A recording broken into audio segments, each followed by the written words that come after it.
이제 4개 회사에 대한 직무 설명을 말씀드렸고, 비전 인재상에 대해서 말씀을 좀 드릴게요. 여러분들께서 이제 회사에 대해서 회사에 지원을 하고자 할 때 가장 먼저 봐야 될 부분이 아무래도 미션이나 비전, 핵심 가치 부분이라고 생각이 들어요. 아무래도 그 회사가 갖는 존재 이유가 바로 미션인데, 이 미션이 무엇인지, 그리고 이를 달성하기 위한 비전이 무엇인지, 그리고 비전을 달성하기 위해서 임직원들에게 어떤 역량을 요구하는지, 이게 바로 핵심 가치인데, 이 세 가지에 대해서는 하나씩 말씀을 드릴게요. 첫 번째, 저희 미션은 고객을 행복하게 세상을 풍요롭게 하는 미션을 가지고 있고요. 이 미션을 달성하기 위해서는 저희는 고객에게 가장 신뢰받는 기업을 우선순위로 이제 뽑고 있습니다. 그래서 이 두 가지를 달성하기 위해서 핵심 가치가 여러 개가 있는데, 각각의 핵심 가치는 결국에 저희 그룹에서 추구하는 인재상과 연결된다고 보시면 될 것 같아요. 6가지나 되고 아무래도 좀 저걸 어떻게 다 이렇게 생각을 하실 수 있는데, 여러분들은 저쪽에서 가장 본인이 내가 강점 있는 부분이 무엇인지, 어떤 역량이 제 본인과 잘 맞아떨어지는지, 이런 것들을 생각하시면 될 것 같아요. 일단 하나씩 좀 말씀을 드리면, 저희가 아무래도 유통기반이다 보니까 좀 도전적이거나 그 다음에 새로운 것들을 추구하는 거를 좀 많이 강조하는 것 같아요. 이제 백화점이라는 공간, 그 다음에 오프라인 공간을 잘 지어놓으면 고객들이 찾아오죠. 그리고 뭔가 새로운 게 있으면 하고 끌리겠지만, 새로운 게 없어도 그냥 계속 와요. 가다 보면, 가다가 점점 새로운 게 없으면 조금씩 발걸음을 돌리기 시작하죠. 그래서 저희는 뭔가 계속 새로운 것들을 하는 사람, 그 다음에 그 새로운 것들 중에서도 좀 남들이 안 했던 그런 창의적인 것들을 좀 기획하시는 분들을 좀 선호하고 있습니다. 그 영업관리자 업무 중에서 행사 기획 업무가 있는데요. 저희가 아무래도 처음으로 기획하는 부분이 매출 효과도 굉장히 크고, 얼마 전에 신촌점에서 오버액션 토끼 이런 것들을 기획을 했었어요. 그랬을 때 일주일 동안 매출이 10억이 빡 나오기도 하고, 뭐 이런 것들이 바로 새로운 것들에 대한 것들이 그렇게 창출되는 효과도 있기 때문에, 그래서 도전적이고 또 창조적인 사람들을 선호하고 있고요. 또 이런 것들에 대해서 반복하다 보면 아무래도 자기 분야에 대한 전문가가 되겠죠. 그리고 자기가 한 거에 대해서 피드백을 받고 좀 더 비효율적인 것들을 개선하는 사람들을 또 좋아해요. 저희가 내부 가지고 있는 제도 중에 실패 열정이라는 제도가 있어요. 실패한 팀, 그 해 가장 실패한 팀한테 상을 주는 제도예요. 그래서 이런 것들을 저희가 상을 주는 이유는, 그런 실패를 저희가 답습하지 말고 타 팀에서도 이렇게 이런 것들을 이렇게 하면 안 되겠구나, 이런 것들을 공유를 하고, 그리고 그런 것들을 실패를 저희가 부끄러워하지 말고 이렇게 공유해서 더 나은 방향으로 가자 라는 취지에서 만든 제도가 별도로 있거든요. 그런 거를 봤을 때도 저희가 저 업무 혁신 부분에 대한 인재상에 반영된 제도들이 또 있다라고 보시면 될 것 같고, 이런 4가지 행동에 있어서 당연히 책임과 도덕이 따르는 부분은 기본적인 것 같아요. 그래서 총 저희 현대백화점 그룹은 이렇게 6가지 정도 인재상을 가지고 있다고 보시면 되겠습니다. 이제 복리후생에 대해서 말씀을 드릴게요. 저희가 크게 카테고리 5가지로 준비를 했고요. 저희가 2011, 12년도부터 조직 문화 개선을 위해서 굉장히 많이 노력했고, 앞으로 계속 좋아지려고 아직도 진행 중인데, 처음에 복리후생에 대해서 어떤 부분을 좀 더 직원들을 위해서 좋게 할까를 고민하다가 첫 번째 이슈됐던 부분은, 단순히 그 개인한테만 맞추지 말고 이제 가족까지 행복해야 진정한 직원들한테도 행복하지 않을까, 이런 부분에 대한 생각으로 만든 제도들이라고 보시면 될 것 같아요. 최근에 좀 많이 생긴 것 같아요. 주 52시간 때문에 PC오프 제도가 다양한 기업에서 이제 도입을 한 것 같은데, 저희는 한 12년도부터 도입이 돼서 지금은 거의 안정화 단계라고 보시면 될 것 같아요. 컴퓨터 꺼지면 다시 키면 되는 거 아니에요? 이렇게 생각하실 수 있겠지만, 켜도 켜지지가 않고요. 그러니까 사전에 승인이 없으면 야근을 할 수가 없어요. 그래서 PC오프 제도 처음 도입했을 때 굉장히 직원들이 답답해 했었는데, 지금은 모두가 이제 다 인지하고 5시 한 40분, 50분만 되면 모든 직원들 화면에 이제 퇴근하셔야 됩니다, 가족들이 기다리고 있습니다, 이런 것들이 떠요. 그러면 이제 그때부터 저희는 열심히 저장하기 시작하죠. PC가 꺼지는 순간 파일이 날아가거든요. 그래서 그런 식으로 저희가 잘 구축되어 있는 제도라고 보시면 될 것 같고, 두 번째는 가족문화 프로그램이에요. 이거는 연초에 가족과 올해 여행을 가겠다, 공연을 보겠다 이렇게 접수를 하면 이제 50만 원 상당의 비용을 지원해주는 제도고요. 세 번째는 가족사랑 캠프라고 해서 7월이나 8월 혹은 12월, 1월 2일 이쯤은 이제 자녀들이 방학을 하잖아요. 그래서 집에 있는 시간이 많다 보니까 가족과 함께 할 수 있는 프로그램을 회사에서 만들어줬다라고 보시면 될 것 같아요. 청평 연수원에 영어 마을을 이제 만들다던가 예전에는 스키 캠프도 운영을 했었고요. 그런 제도들을 만든 게 바로 가족사랑 캠프라고 보시면 되겠습니다. 네 번째는 이제 난임 직원 수수비 지원이에요. 지금은 와닿지 않을 수 있겠지만 요새 언론이나 이런 데 보시면 요새 난임이 많다 뭐 이런 얘기들을 쉽게 접할 수 있는데 그동안 비용이 굉장히 많이 들었어요. 1회에 한 300만 원. 네, 작년에 이제 법이 바뀌어서 보험 적용으로 그래도 100만 원 정도 비용이 들어가기 때문에 회사에서 한 300만 원 한도까지 그런 부분까지 지원을 해주는 제도라고 보시면 될 것 같고요. 다섯 번째는 상례 지원 제도입니다. 이제 용어에서 좀 감이 오시겠지만 상을 당했을 때 굉장히 정신이 없어요. 슬픔도 슬픔이지만 정해야 될 게 굉장히 많거든요. 그래서 그런 것들을 이제 회사 쪽에서 이제 상조업체랑 계약을 맺어서 단순히 물품만 보내는 게 아니라 상례 지원 전문가 지도사를 보내고 그 다음에 거의 지원 도우미들을 보내요. 그래서 그렇게 원활하게 장을 치를 수 있게 도와주는 제도라고 보시면 되겠습니다. 여섯 번째는 학교 참여 유급 휴가제예요. 여기는 입학식인데 회사 때문에 졸업식인데 아이들과 목타는 이런 것들에 대한 눈치 보는 분위기나 이런 것들을 좀 저희가 해소하기 위해서 그날을 아예 쉬게 만드는 거예요. 그래서 자녀와 함께 할 수 있도록 하고 입학식 날 보면 자녀들한테 이렇게 선물 꾸러미도 줘요. 학용품부터 시작해서 수능 보는 자녀한테는 엿도 이렇게 주고요. 그렇게 자녀들과 함께 할 수 있는 것들을 계속 만들고 있는 회사라고 보시면 되겠습니다. 두 번째는 건강을 책임지는 회사라는 테마인데요.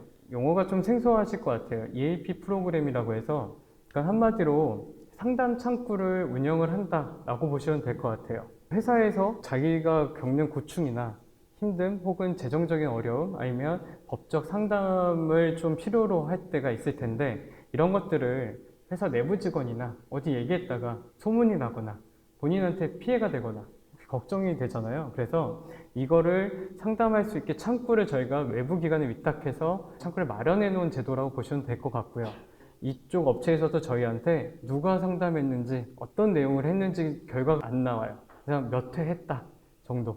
그래서 이렇게 상담 창구를 별도로 운영을 하고 있고 두 번째는 회사 차원에서 단체 보험을 가입한 겁니다. 1,000만 원 한도까지 실비 지원을 들어놓은 거고요. 세 번째는 리프레시를 지원하는 회사인데 일만 할 수는 없잖아요. 그래서 중간중간 저희가 어떤 부분으로 리프레시를 할 수 있게 할까 고민하면서 나온 제도들인데 첫 번째는 안식월 제도예요. 일부 좀 들은 회사가 있는데 이건 어떤 부분이냐면 저희 같은 경우에 차장급 이상 되신 분들에 한해서 한 달 동안 휴가를 보내드리는 거예요. 차장급 되면은 기본적으로 최소 한 16년 이상은 이제 근무를 하신 분들인데 회사 다니면서 한 달 정도 쉰다는 건 거의 있을 수가 없거든요. 그래서 한 번쯤 한 달 동안 쭉 리프레시하고 와라 라는 제도라고 보시면 될 것 같아요. 저 제도를 처음에 도입했을 때 부장급부터 시작을 했는데 부장에서 굉장히 처음에 가기 싫어하셨었어요. 왜 나부터 가야 되냐? 혹시 갔다 오면 책상이 빠진 거 아니냐? 뭐 이렇게 걱정을 하신 분들도 많았는데 벌써 저게 11년, 12년부터 시작을 했기 때문에 이제는 차장님들 중에서도 대부분 한 70% 넘게 다녀오셨고 지금 감에 있어서 안식월 가요? 이러면 좋겠다 뭐 이런 식으로 반응하는 이렇게 이제 안착된 제도라고 보시면 될 것 같습니다. 한 달 동안 하와이 살다 오시는 분도 있고 뭐 유럽 살다 오시는 분도 있고 다양하게 즐기시고 계시고요.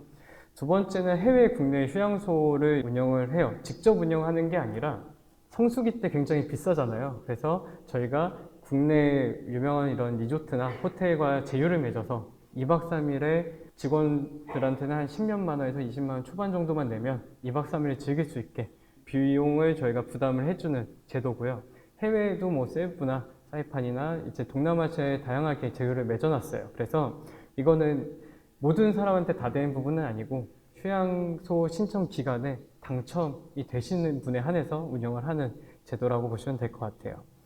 세 번째는 힐링 프로그램이에요. 이거는 또 연초에 힐리언스 섬마을이나 템플스테이에 가고 싶다 라고 희망자가 있으면 그분들을 이제 보내드리는, 그래서 2박 3일 뭐 이렇게 쭉 이제 쉬다 오는 프로그램이라고 보시면 될 것 같고, 네 번째는 이건 백화점에 한해서 적용되는 제도인데요. 이거는 FC 서울, 그 다음에 넥센이나 두산 LG, 서울팀들에 대한 야구장 티켓, 축구장 티켓을 저희가 미리 사둔 거예요. 그래서 직원들 가고 싶을 때 신청하면은 그 티켓을 드리는 제도라고 보시면 되겠습니다.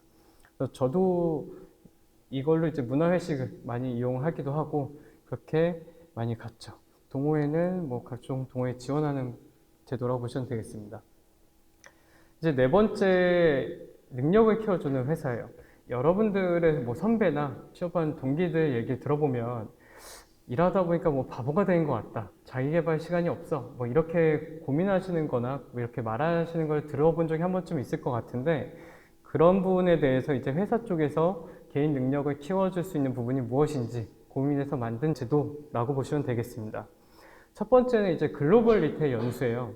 딱 이름에서 봐도 좀 느낌이 오시죠? 이제 해외에 보내드리는 제도라고 보시면 되겠고, 대리 이하, 그러니까 담당급은 뭐 홍콩이나 일본이나 싱가포르나 이렇게 보내주고요. 그 다음에 과장 이상, 여기는 미국이나 선진 유통업체, 뭐 유럽이나 이런 데를 가서 쭉 돌아보는 제도라고 보시면 될 것 같아요.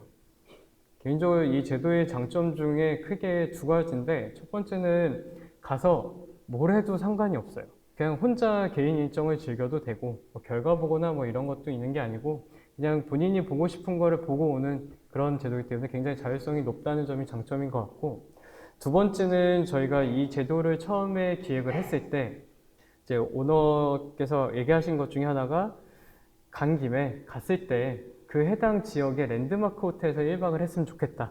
그래서 그런 숙박에서, 그런 호텔에서 이제 서비스를 받아본 직원이 그런 또 서비스를 구현할 수 있지 않겠냐라는 게 또 생각이었기 때문에 해당 그런 지역에 갔을 때 좋은 호텔에서 1박하는 것들이 있어요. 그래서 저도 홍콩 갔을 때 그 마카오에 베네시아 호텔이 있거든요. 거기서 묵기도 하고, 이번 상반기에는 미국 가신 분들 보면 비버리힐스에서 또 묵기도 하고, 뭐 이런 부분까지 돼 있는 제도라 굉장히 인기 좋은 제도라고 보시면 될 것 같습니다. 두 번째는 자기개발 프로그램이에요. 이것도 연초에 올해 나는 뭐 헬스를 하겠다, 어떤 자격증을 따겠다, 어학 능력을 기르겠다, 뭐 이런 것들 계획이 연초에 또 많이 생기잖아요. 그럴 때 계획을 세워서 50만 원 한도까지 비용 지원해주는 제도라고 보시면 될 것 같고요. 세 번째는 기업 대학과 대학원을 직접 운영을 하고 있어요.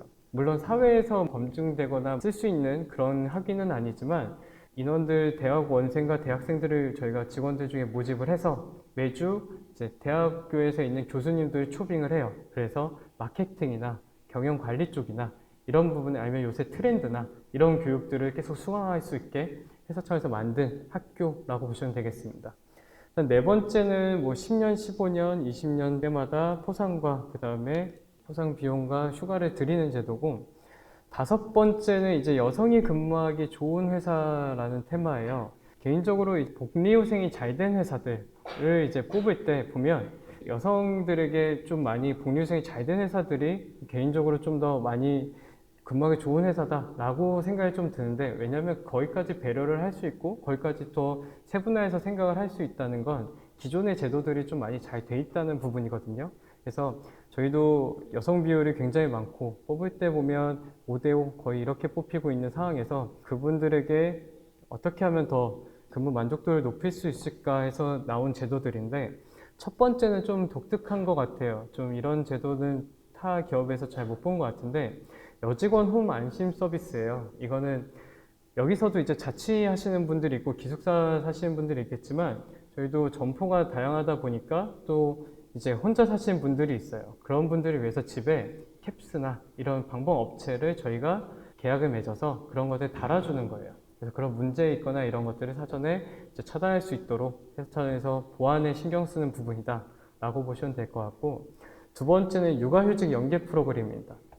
여러분들께서 법적 기준을 보면 출산휴가라는 것도 들어봤고 육아휴직이라는 것도 들어보셨을 텐데, 출산휴가는 90일을 쉬어야 되는 거예요. 출산일 기준으로. 그래서 앞뒤로 뭐 나눠서 쓰시는 분들이 많은데, 그렇게 해서 90일을 들고 저희는 100일을 드리고요. 그리고 나서 아이가 초등학교 입학 전에 1년 정도 또 쉴 수가 있어요. 근데 이런 걸 쉬게 되다 보면 아무래도 그 부서에 본인 업무를 누군가 해야 되고 그렇게 근무를 누군가 넘겨야 되는 그런 부담감 때문에 이제 육아휴직을 눈치 보고 못 쓰는 경우가 또 발생되잖아요. 그래서 그런 것들을 사전에 없애고자 출산휴가 갈 때 아예 육아휴직도 같이 보내는 제도라고 보시면 될 것 같아요. 그래서 원래 이제 출산휴가 갔다 와서 이 사람이 육아휴직 언제 하지 뭐 이렇게 고민할 게 아니라 당연히 출산휴가 가면 육아휴직도 간다 라고 생각하게끔 만든 제도고, 본인이 육아휴직 안 갈래요 뭐 이런 분이면 해당 점장님이나 사업부장님의 승인 득해서 그래야지만 이제 안 가게 만드는, 그래야지 저희가 눈치 보고 안 쓸 수 있거든요. 그런 제도다라고 보시면 될 것 같아요. 기존에는 1년 정도였는데 이제는 2년까지 확대된 제도고요.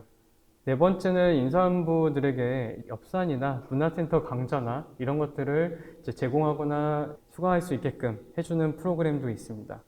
다섯 번째는 워킹맘 가사 지원이라고 해서 한 달에 한 번 정도 집에서 일하시는 분을 한번 부르는 거예요. 뭐 몇 시간 동안 집안일 해주시고 가시는 분들 있잖아요. 일손 도와주시는 분들을 직장 여성분들을 위해서 지원하는 제도가 있고요. 여섯 번째는 뭐 야근하거나 휴식해서 좀 늦은 시간에 귀가하게 되면은 회사와 연계된 콜택시 회사와 연계해서 그쪽에 이제 안심하고 집에 갈 수 있도록 해드리는 제도를 가지고 있습니다.